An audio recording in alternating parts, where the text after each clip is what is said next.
How can I be like you? I'm tired of being poor. Whoa, my God, my God.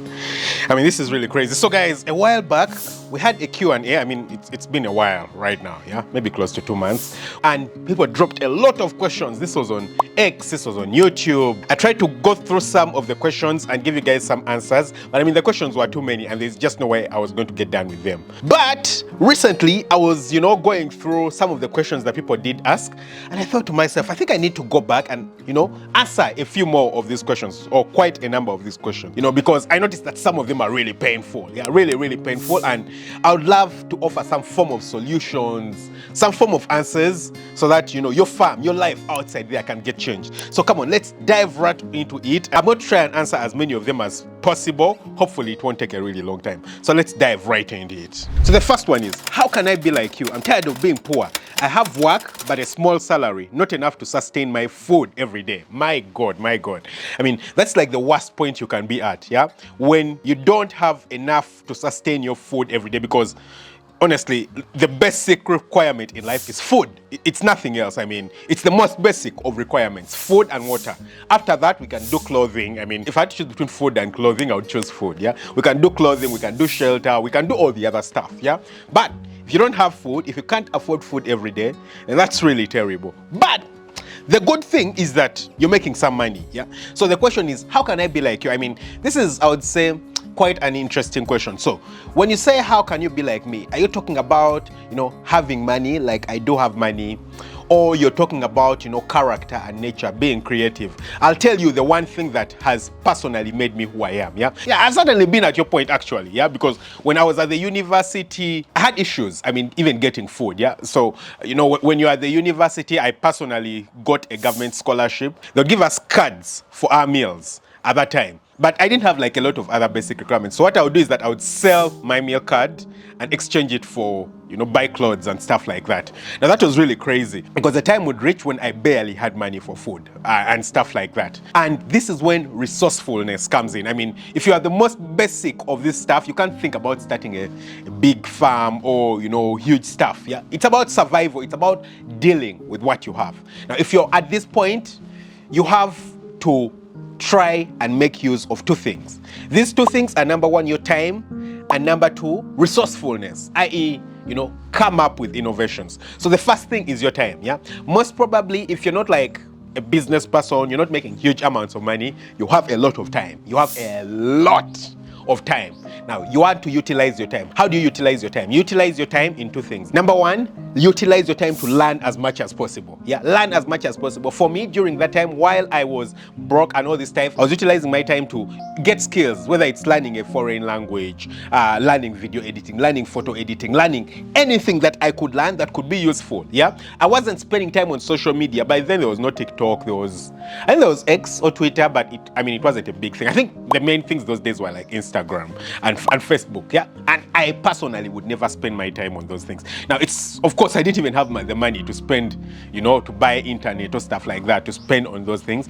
But I prioritized, my life and told myself I'm even not going to spend or waste any time doing any of these things. And I'm going to spend all my time learning stuff, yeah? That is the first thing that you want to utilize your time for. Learn a lot of stuff. What's going to happen is that with time, these skills, this time that you've utilized to learn these skills are going to actually come back and turn out to be very valuable for you. For me, they have turned out to be very valuable for me. I've got a lot of, opportunities, a lot of opportunities because of the skills that I learned then. Number two, you want to utilize your time to actually make money, yeah? So for me, by then, of course, I was still a student and I still had a bit of time, like after classes. I came up with an idea where I could sell bumper stickers. So because I had learned a skill, which at this point was graphic designing, and I had gotten a laptop, the person who had been paying my tuition through my high school gave me money if I got good grades. Yeah, so when I got good grades, I used that money to buy a laptop. And I used that laptop and to start designing, learning all these skills. It was like the one huge asset I had in my life. So I learned these skills and then I started designing like car bumper stickers and all this stuff. So every time we would get done with campus, as soon as I'm done with campus, I would just run to the university streets and start selling bumper stickers. My first investment was about $3. I mean, a bit less than $3 US. That was the first investment I put into that business, and I would, stay on the streets maybe for 2 hours until it gets dark, and I get done, go away. I would probably make maybe $3-4 a day, something like that. At some point it reached $10, sometimes even a bit more.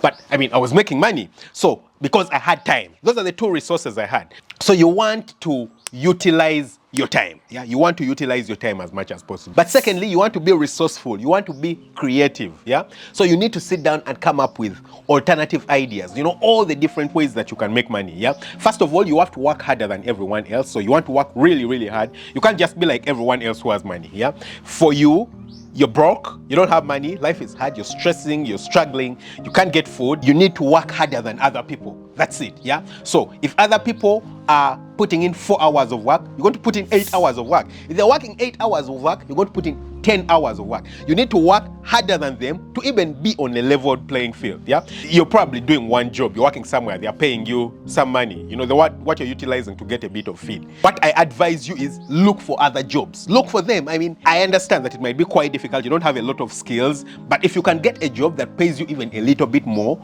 be tireless, go over there, tell them what you're worth. Just move from place to place to place to place until you can get a better job. Now, once you've got a better job and you've sorted your food, you can eat comfortably, then you can start thinking about saving. I mean, you can start thinking about saving, you can start thinking about investing in other stuff and starting a farm. But I mean, the two things you have to utilize at this moment is being resourceful and utilize your time to get money. Next up, what causes birds to die after monthly Newcastle vaccination?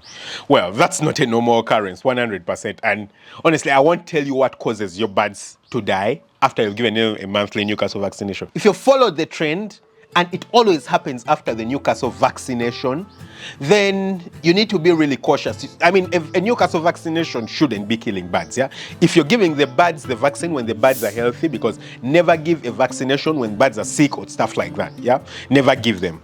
Now, if you give them the vaccination and the birds are healthy and they die, then most probably the problem is with the vaccine, yeah? So what I would advise you is, first of all, change the source of your vaccine. Completely. Change the source of your vaccine, get it from another source. Number two, handle the vaccine really well. Learn how to handle the vaccine.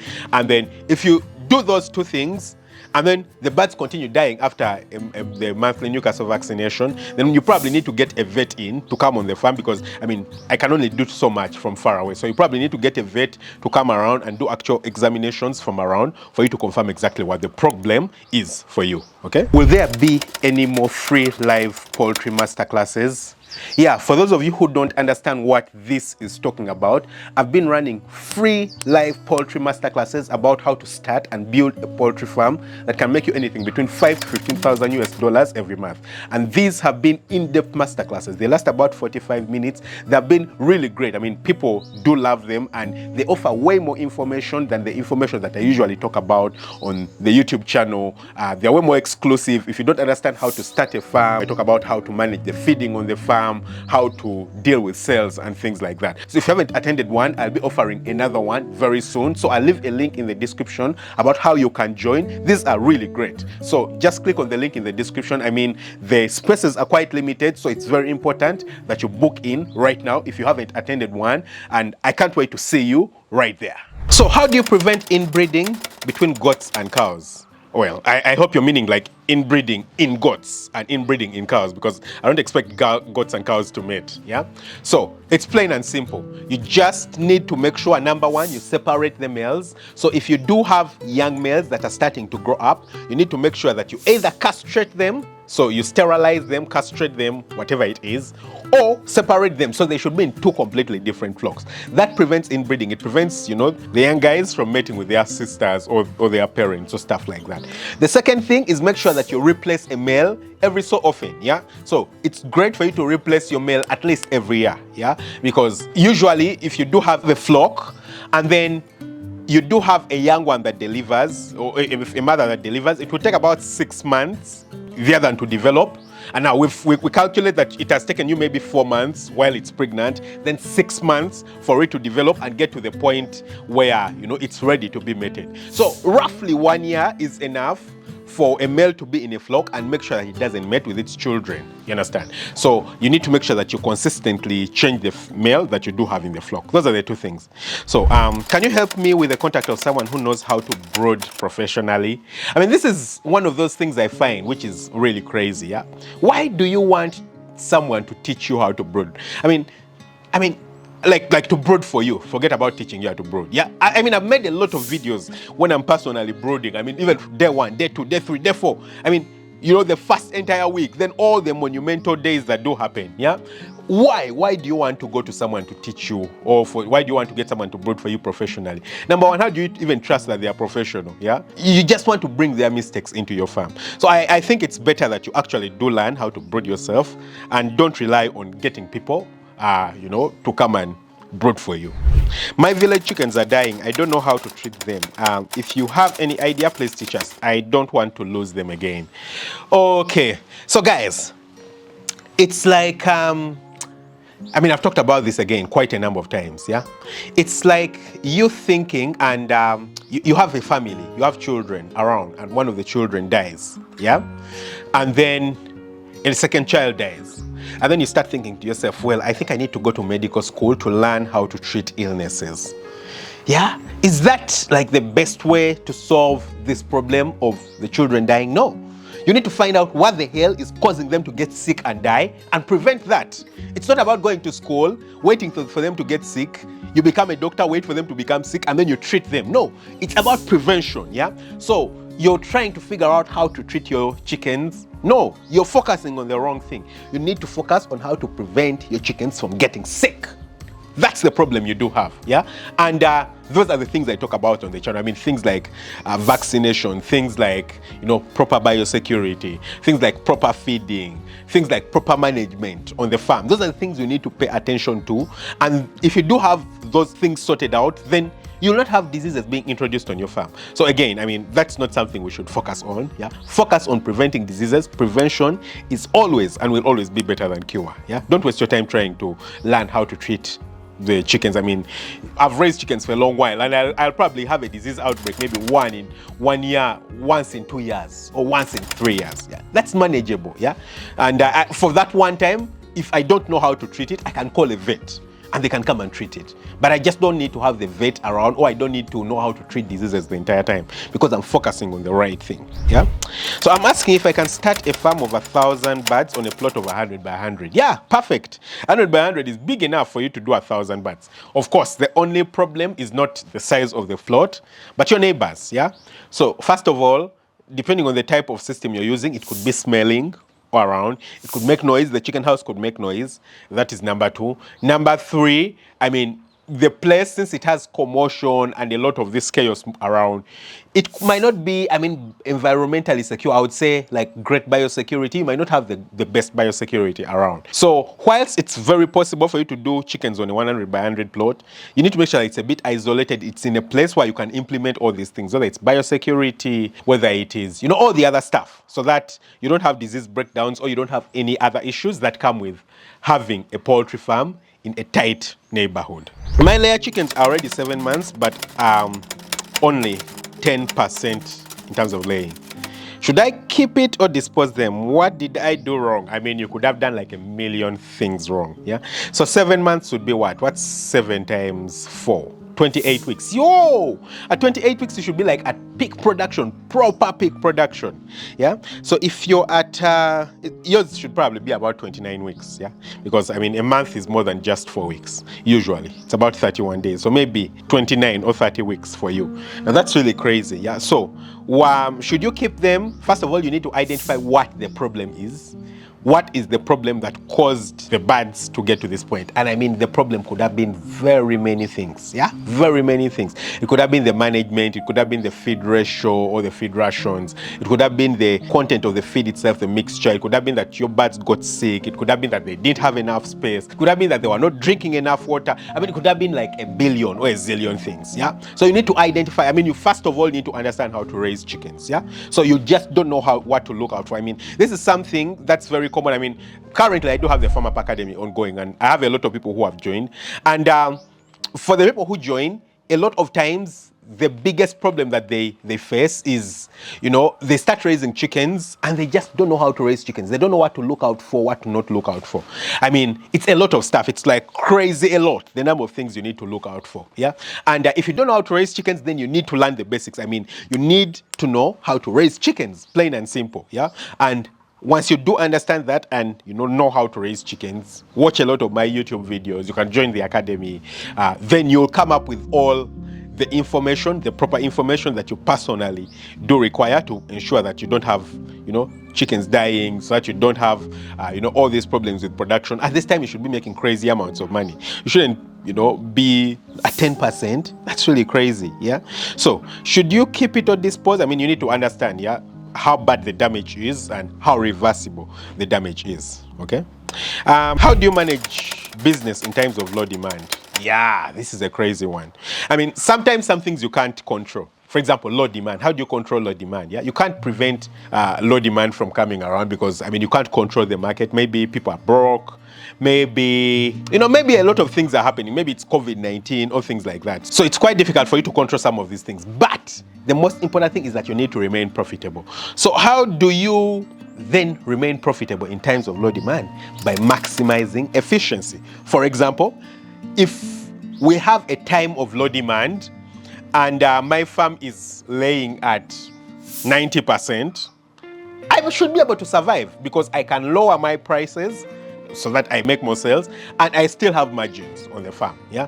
But if in times of low demand, you're producing, I mean, let's say 10%, like the person who asked the previous question, you're doing 10%, you need to make sure that you maximize the profitability. So high prices, you don't have high prices, I mean, you're going to die, yeah? So if your farm, instead of being at 90%, if it's at 75%, if it's at 60%, if it's at 10%, you're going to lose out on money. You need to make sure that you're as efficient as possible on the side of production. That way you can take shortcuts or you can take a hit in terms of price, but still remain profitable and remain in business. So that's how you manage business in times of low demand.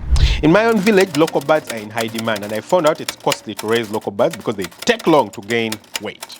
On commercial feeds, it leads to loss or else small profit in a long period of time. So I solved that by producing broilers, but people do not need broilers, sir. But I do like doing poultry to get the advantage of the ready market. So what could be better for me in this situation? I mean, yeah, it's a complicated situation, yeah? So first of all, you're saying in your village. So must you stay in your village for you to do a poultry farm? Maybe your village is not suited for a proper poultry farm. Yeah, I mean, some things are just not feasible in some places. It's like I keep telling people, real estate is one of those things that has made people really, really rich all around the world. But I can't tell you that I'm going to do real estate over here in Uganda and become really rich because it's just not feasible. Yeah, it's okay. I could make some money, but not crazy money like you could make in the US or in another place or in Dubai or something like that. Yeah. So you need to understand where you are or where you're at. So maybe your village is not suited for poultry farming. That is the first thing. The second thing is if you're saying that local chickens in your village are what make money, then you need to make sure that you cut down the cost of raising local chickens, yeah? And so, number one, don't feed them on commercial feed, yeah? So how do you not feed them on commercial feed? By making sure that you actually do have huge land, big land, where you know, you can just let the chickens go out and roam, eat, you know, free things, and then maybe you just supplement their feed with supplemental feed. That minimizes your cost and still keeps you in business. So that's an alternative. Of course, that means that you need to have big land, so you might not have the big land. So then the third alternative is maybe try out layers. Maybe broilers might not work in your area, but layers could work. So, I mean, you need to be flexible, yeah? Next up, hello, I would like to ask you about the organic vaccines and medications. Have you tried them? And what is your take about them? Organic vaccines, I don't know if there's an organic vaccine. I mean, the only organic vaccine that is present is the chickens themselves getting sick and curing from that disease, and then they have developed immunity against the disease. That's the only organic way I know a vaccine would work. Otherwise, vaccines have to be made in a factory. There's no other way. It's an organic vaccine, yeah? Then organic medicines, yeah, those do exist. I mean, I'm a doctor by profession, so I have proper medical history, and as you might already know, I'm biased. I don't have so much belief in organic medication. Yeah, it can work, but it might not be as efficient. You don't understand things about doses and all that kind of stuff. So I understand, I mean, in this world, everyone is talking about organic, and I'll tell you something crazy that you might not know. Yeah, a lot of the things that you actually do think are organic are not organic. Yeah, for example, if someone tells you that they raise their chickens free range, people immediately say or think that chickens that are free range are organic chickens. That's not true. Yeah, organic chickens are chickens that have been raised without any inorganic thing. Yeah, so no vaccines, no treatment, no feed that's mixed with any form of antibiotics or anything like that. That is what you would call an organic chicken, which honestly I can tell you is almost impossible to find, yeah, unless you're like in a proper village. Yeah, but it's very difficult because people vaccinate chickens to prevent them from getting sick. They give them commercial feed, which a lot of times has like probiotics or antibiotics given to prevent diseases at particular stages. So I don't know, is it even possible? Yeah, it is possible, but very, very difficult. So for you to think that you're feeding on organic chicken, I mean, it's very, very difficult. Now, you could be feeding on free-range chicken, but free-range is not equal to organic, yeah? So for me, it's very difficult for me to tell you that I can handle a farm that is 100% organic. I can't. I mean, I'm spending loads of money buying these chicks and feeding them and everything, and then just one random day, a disease as simple as Newcastle disease comes and sweeps them. No, I wouldn't do that. Yeah, Doc, when you decided to quit your medical job, did you have enough money that you would take care of your needs in case of any uncertainty that would arise, or you just had enough to start with 800 birds you started with? Well, first of all, I started a YouTube channel which was paying me, so that was a fallback. Number two, I had a farm, so I quit my job when I'd already started a farm. It's not like the other way around. I didn't quit my job, then I went and started a farm. No, I already started the farm, it was working, and I knew that it was running really well, so I could quit. Yeah, so I mean, I had fallback to options. So I would advise that if you want to start, I mean, have a backup plan. Yeah, something that you can fall back to in case anything goes wrong. Yeah, so for me, those were my fallback plans. In the end, I never really needed them because it worked out really well, but that's what I had. I want to start goat farming business. Give me advice. Whoa, that's quite interesting. First of all, I have a few goat farming videos because I have a goat farm, so you can go over there and check it out and learn. I mean, there are not too many videos, but you can get some information from there. Secondly, I mean, you need land. That's it. You need space. You really need space to feed goats. They're not as complicated as cattle, I do believe, because I've raised cattle too. They're also not as complicated as chicken or piggery or a lot of the other things. I mean, I feel like they're like the simplest things to look after. First of all, you need to make sure that you vaccinate them. Again, tying back to the previous point, so make sure you vaccinate them, make sure you provide them with food and water, and make sure that you have a proper manager. So a person who's going to be looking after them should know what they are doing to ensure that you minimize the risk of stuff going wrong. I've had stories, I've seen people who have started huge goat farms, really, really huge goat farms. I mean, 2,000, 3,000, 5,000 goats, and then the goats start dying, and they die in huge numbers. So you need to, be very careful when it does come to that. Reveal your feed formula. Ooh, that's very complex. I mean, really, really complex. In the Farm Up Academy, where I talk about this in great detail, I mean, I think it's like over an hour of videos where I'm talking about, feed formulation and all these things. I mean, there's a lot of basic principles that come in behind. So feed formulation is not about a simple feed formula, yeah? Because, I mean, broilers will have different feeds, whether it's starter, grower, and finisher. Layers will have different feed. I mean, you could have, starter, grower, developer, pre-layer, layer 1, layer 2. That's about 6 different feed formulations. Also, it will depend on available raw materials. So for me, in my area, I have maize. Some people don't have maize. Maybe for them, wheat is cheaper. Some people have soya cake. Others have soya meal. Others have the plain soya seed itself. I mean, it's a lot of stuff. So you need to consider all those things when calculating. In some places, one thing is more expensive or cheaper than the other. You have to consider a lot of things. So feed formulation is very, very complicated and requires a lot of detail. So it's just something I can do here. And also it's quite boring. Honestly, it's really boring. For the people who are not interested in sitting down and understanding calculations and formulations, it might not make a lot of sense. They might even stop watching my YouTube videos. I want to make sure that, I still do have people watching the YouTube video. What is the difference between grower pellet feed and grower concentrate feed for broiler chickens? I mean, there is no difference. It's just that one is pellet and it's a concentrate which you do mix with other ingredients and come up with a feed. In other words, is it okay for you to use starter feed and grower concentrate for broiler chickens? Yeah, you can start with pellets and switch to concentrate. It's very okay. That's not an issue. Yeah, I have the vision and the business plan, but poor. How can I start? Whoa, this is one of those things that I keep, encountering. Yeah, I have a vision, I have a business plan, I don't have money. How do I start? I'll tell you the simple thing. Go and make money. You can't start a farm without money, okay? So go and make money. Everyone on earth has some form of vision, yeah? Even when we were kids, we had visions, yeah? Who cares about your vision? No one cares about your vision. I'll tell you something, yeah? I once read a quote. I don't remember who said it. I don't know if it was Muhammad Ali or something like that. When people go into a ring to box, everyone has a plan. You have a plan of how you're going to, fight and finish until you're actually boxed in the face. That's when you actually notice that, well, I actually didn't have a plan. So everyone has a plan until they get a proper blow in their face. So you do have a plan, and everyone does have a plan. The blow is money. So go make money. Yeah, you need to make money. Find a way of making money because you need money to invest into the farm. And after you've started making money, start with as small as possible. You don't need to get huge amounts of money for you to start. You can start with as small as possible. Thanks for sharing. Which direction should the mesh openings be on the chicken house face? East, west, north, or south? What's the reason?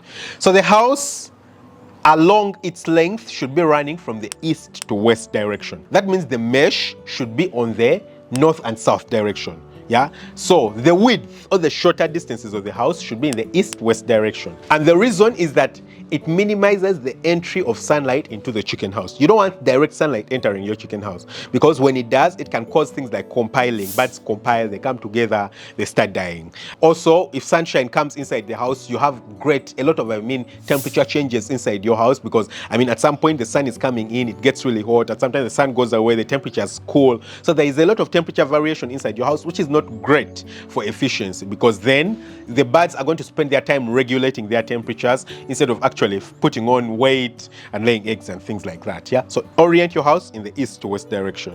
What makes your marketing effective? What makes my marketing effective? Well, you need to make sure that you get consistent customers, be consistently available for them, always supply them when there is need, provide good quality product, yeah, and just have people who are dedicated to the work. Train the people very well and have them dedicated to the work, yeah? Hello, how much does it cost to prepare a 500 chicken house or to build a 500 chicken house? I made a video about that. I think I made a video about starting a 500 capacity chicken farm. Now, the cost of building this chicken house will vary so much and very greatly depending on which part of the world you're in. So, it's not a question I can answer right here. What's the golden rule when it comes to rearing layers? Golden rule when it comes to rearing layers, always hit the target weights. Plain and simple. If you hit the target weights, everything else is basic, yeah? So do everything you can to hit the target weights. What brings more money into your enterprise? Is it the layers or the breeders? Breeders, by any chance. And in other words, which is more profitable? Like I've said, it's the breeders. And how do the two compare in case of management?